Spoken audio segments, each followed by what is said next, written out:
c'est-à-dire que dès le 14 mai, 5 mois après le début de l'année, on aurait épuisé l'ensemble des ressources renouvelables que la planète est capable de fournir en une année. Donc on voit bien qu'on a un souci en termes de consommation en France notamment, et en termes d'empreinte écologique en particulier.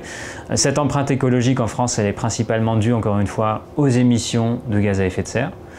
Le premier poste d'émissions de gaz à effet de serre restant le transport en France. Consommer moins de viande, c'est aussi un moyen relativement efficace de faire diminuer cette empreinte écologique. Moins bétonné. La France est une des championnes d'Europe, voire du monde, en matière d'artificialisation des terres.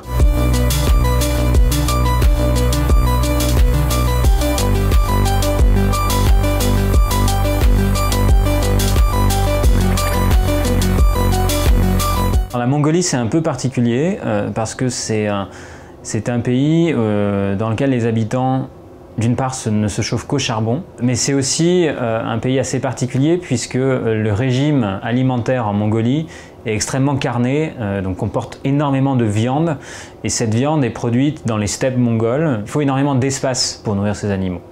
Donc ça signifie que si tout le monde vivait comme un Mongol, il nous faudrait plusieurs planètes pour pouvoir tout simplement faire paître des moutons pour pouvoir nous nourrir.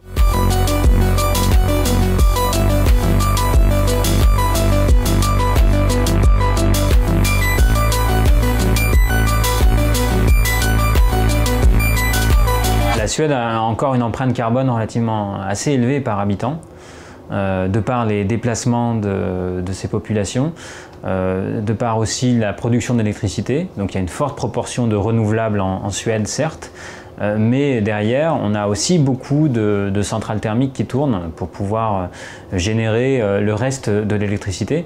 Et puis c'est aussi un pays qui coupe beaucoup de forêts. Qui produit beaucoup de papier, qui produit beaucoup de bois, donc qui a une empreinte forestière élevée aussi, très élevée aussi.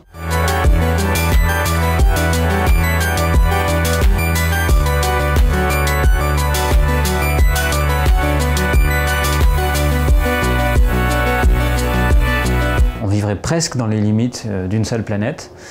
Ça s'explique par le fait qu'en Équateur, on a des politiques, notamment des politiques alimentaires, des politiques énergétiques, basées sur les renouvelables, basées sur un régime relativement peu carné. Donc l'Équateur est un exemple intéressant. Ils ont banni les pesticides, par exemple, certains types de pesticides.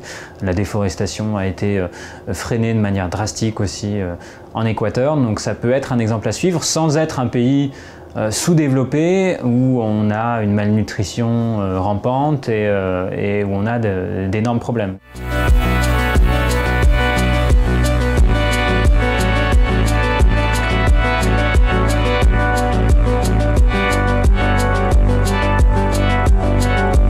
En un mois et demi, le Qatar a quasiment épuisé l'ensemble des ressources si tout le monde vivait comme un Qatari. Ça s'explique en grande partie par les émissions de gaz à effet de serre extrêmement élevées par personne des habitants du Qatar, puisque c'est un pays où on ne peut pas vivre sans clim, que l'ensemble de l'électricité est produite à partir de ressources fossiles, que c'est un pays qui importe absolument tout de l'extérieur, puisque l'agriculture est quasiment inexistante, avec des modes de consommation qui sont extrêmement dispendieux aussi, avec beaucoup de gaspillage, avec beaucoup de consommation de viande.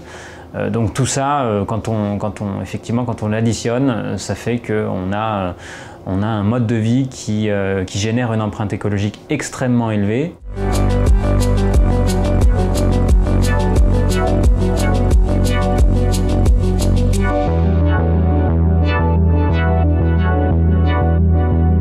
Ce qui explique ce constat un peu alarmant, c'est que les Américains ont une énorme empreinte carbone, liée d'une part à leurs déplacements. Ils utilisent énormément la voiture, les transports en commun sont quasi inexistants. L'électricité aux États-Unis reste majoritairement produite à base de charbon, qui est aussi un facteur énorme d'émissions de gaz à effet de serre. Et puis, les Américains aussi consomment énormément, tout produit confondu. C'est parmi les premiers consommateurs de viande au monde. Ils gaspillent aussi énormément. Près de 50% de la nourriture aux États-Unis est gaspillée, donc est jetée avant de pouvoir être consommée. Donc tout ça, mis bout à bout, explique que voilà, il nous faudrait 5 planètes pour pouvoir vivre, pour que tout le monde puisse vivre comme des Américains.